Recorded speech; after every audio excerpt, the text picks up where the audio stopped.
Coming up on today's show, original plans for Adam Cole being brought to the main roster that he turned down, and yes, it's probably worse than being a heel manager. Details on WWE's relationship with Fox and USA Networks, my review of SmackDown, Tempest's review of Rampage, and more. 10 years of WrestleTalk.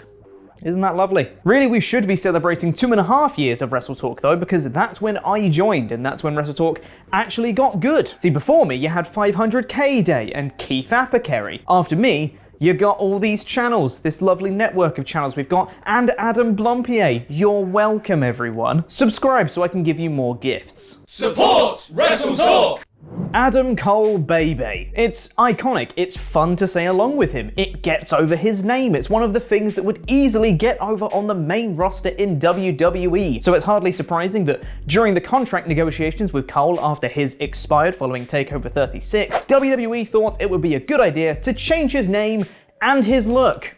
Yes, that's what you should do. Cole revealed as much talking on the Talk Is Jericho podcast, who said that not only were they planning on introducing him as a heel manager to Keith Lee, but also that they were going to change his name and his look. Going by the recent NXT name changes, I think he might have dodged a bullet there. Strike Hoffman, baby! Trenton Pringle, baby! Doesn't quite have the same ring to it, does it? It was funny because apparently there were a lot of ideas, but they were very vague on what exactly they wanted to do. This is interesting too, because I remember when I first had the conversation, they had mentioned something about maybe we'll do a name change or maybe we'll change your look a little bit. So that scared me a little bit, just because I'd spent nearly 14 years as Adam Cole. And then our latest conversation, they were definitely more open to me being me and being myself and stuff like that. They could tell I was not too thrilled about the idea. Not too thrilled.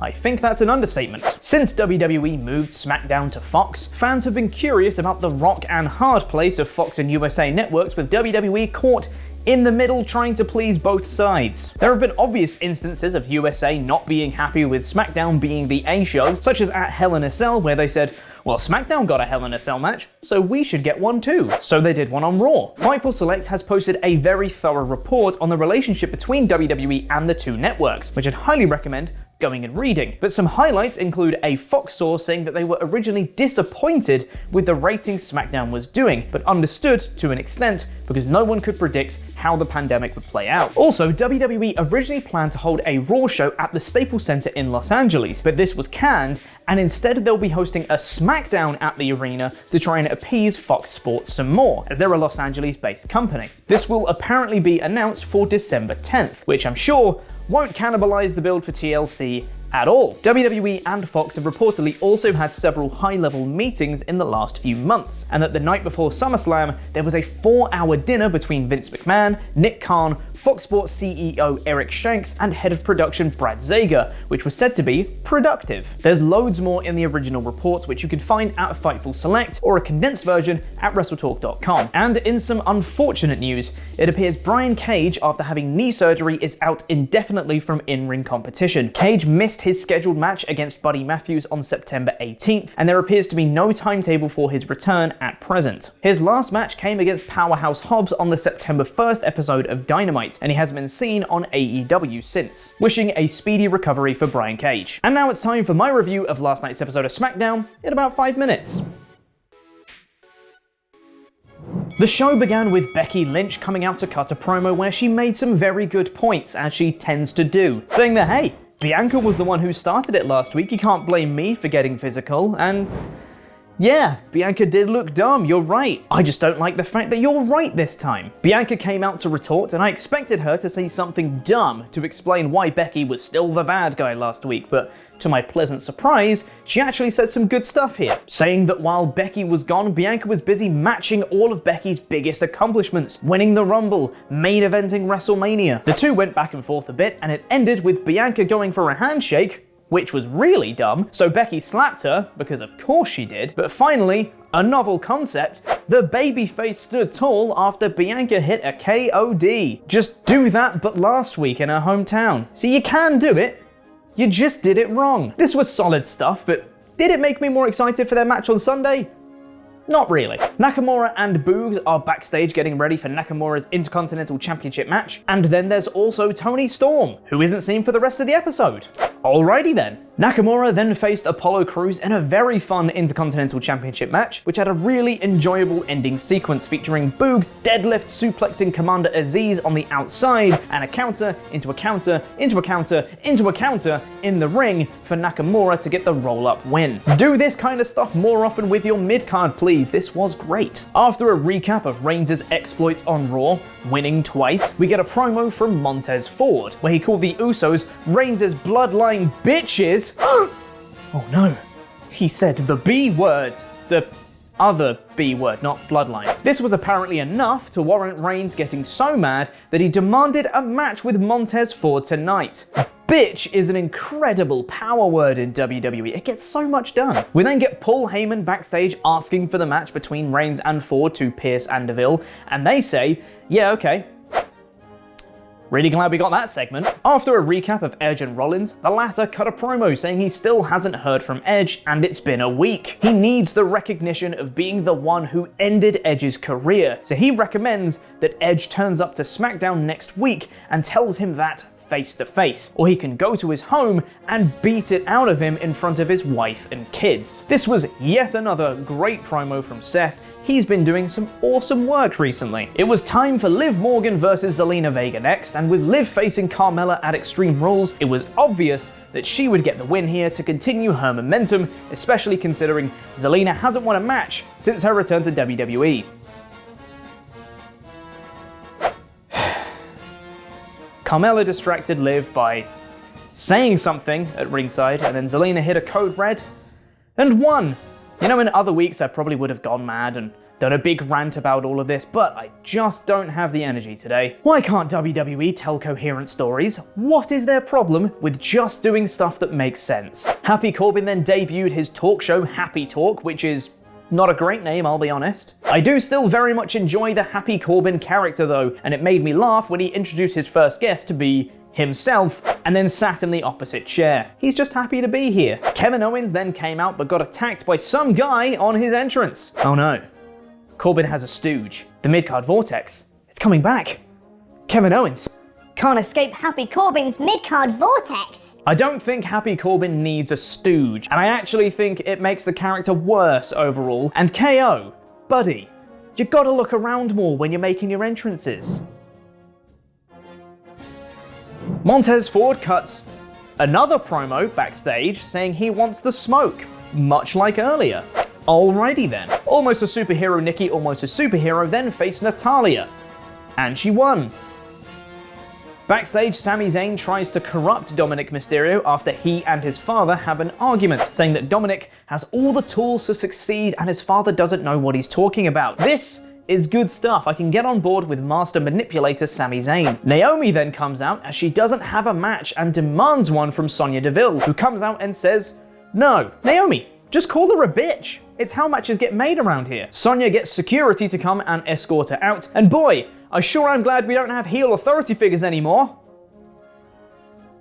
And then we got my least favorite thing on the show, and it's something I bring up quite a lot, but I don't think a lot of people notice or really care about, but I do, and this is my review, damn it. Let's talk about pacing. Montez Ford makes his entrance for his main event match against Roman Reigns, and then we cut to an ad break. We come back, and then a recap of the Bianca Belair and Becky Lynch opening segment from this show plays, and then we get a promo from Becky Lynch saying she's going to break Bianca at Extreme Rules, and then we cut back to the ring.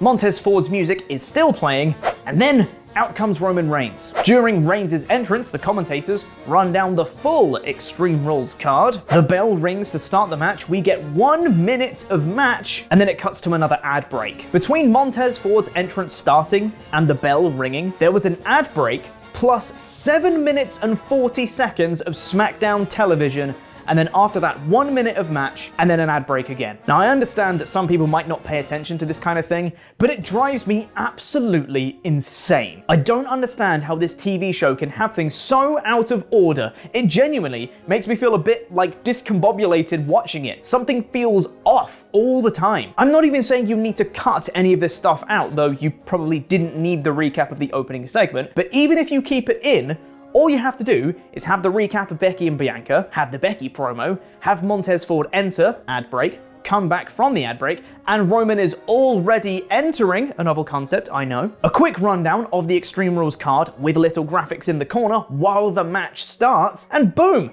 Now you have time for at least a few minutes of match before another ad break, and it doesn't feel horrendously cheap. I know this isn't breaking news, but it astounds me how little WWE care about actual in-ring wrestling. Having said all that, the actual match, the bit we got to see of it anyway, was very fun. Montez Ford got in some believable, hopeful offense and got quite a few near falls on Roman because he's a very good wrestler. But ultimately, Roman got his knees up off a frog splash and tapped out Ford in a guillotine. Afterwards, Heyman calls for Roman to get extreme as they're in Philadelphia, which got essentially no crowd reaction at all, and then the Usos come out to beat up Ford. The demon Finn Balor comes out and makes the save though, and stands tall to end the episode. Overall, this was a fine episode. As a go-home episode, I don't think it succeeded in making me more excited for Extreme Rules, but the wrestling on the show was fine, with 2 good matches. I'd give this show a 3 out of 5. And now it's over to Tempest with a review of the special 2-hour AEW Rampage Grand Slam.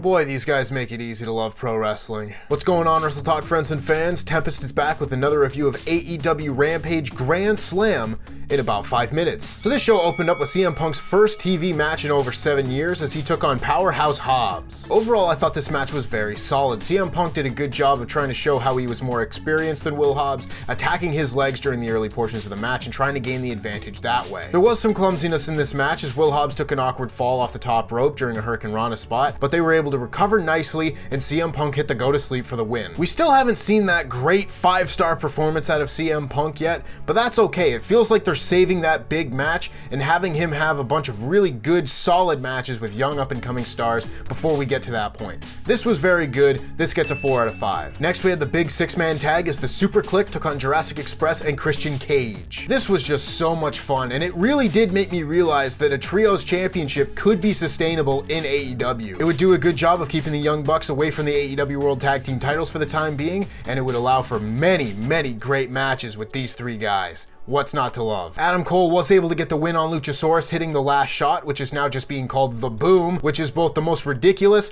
and greatest name for a finisher I've ever heard. Did somebody say boom? After the match, Adam Cole stared down Jungle Boy, and it was announced that next week on Dynamite, the two will go one-on-one, and boy can I not wait for that match. This was tremendous fun. This gets a 5 out of 5. The next match saw the Men of the Year take on Chris Jericho and Jake Hager. This match was fine, although not terribly spectacular. I've never really been into Jake Hager, especially as a babyface. Scorpio Sky and Ethan Page are very good in the ring, but I don't think they have that real connection with the crowd just yet. Perhaps we will get that more as the Men of the Year angle develops. I am very interested to see Chris Jericho take on Ethan Page though. That's a new match that does intrigue me a lot. Ultimately, Dan Lambert tripped Jake Hager and allowed Scorpio Sky to get the pin. The match itself was about a 3 out of 5, but the post-match angle was an absolute 5 out of 5 segment. As Jericho and Hager tried to get the upper hand on Lambert in the ring, American Top Team surrounded them at ringside, led by Paige Van Zant, Junior Dos Santos, and Jorge Masvidal. Masvidal got a total superstar reaction here, and it's so cool to see an actual sport start getting involved in AEW like this. All the MMA guys attacked Jericho and Hager, with Paige Van Zandt delivering a bunch of rapid-fire punches to the gut before Jorge Masvidal hit a big flying knee on Jericho. Masvidal has a ton of charisma, and if he wants to do a little bit more in pro wrestling, I would more than love to see it. I'm gonna go a 4 out of 5 for the entire thing, an average of the 3 out of 5 match, and the 5 out of 5 post-match. Next up, we had the big 8-man tag as the Lucha Brothers and Santana and Ortiz took on the Butcher, the Blade, and Private Party. This match reminded me a lot of the big 8-man tag that we saw last year where the Young Bucks and FTR teamed up to face the Lucha Brothers and the Butcher and the Blade, and in very much the same way, Santana and Ortiz and the Lucha Brothers are definitely going to have a big match in the near future. This was basically a spot fest from start to finish, and this could have been the best match on the show if it was given a bit more time. The spot where all 4 babyfaces hit big dives to the outside was absolutely insane, and they followed that up with a good 5 minutes worth of spots, and if this match was any longer, this would have been a 5 out of 5. As it stands, I'm going to give it a 4 out of 5, with the Lucha Brothers and Santana Ortiz picking up the win. After a commercial break, Fuego del Sol and Sammy Guevara came out to cover cut one of Sammy's patented cue card promos when they were attacked from behind by Miro. This was an awesome beatdown segment as Miro threw Fuego off the stage through a table below,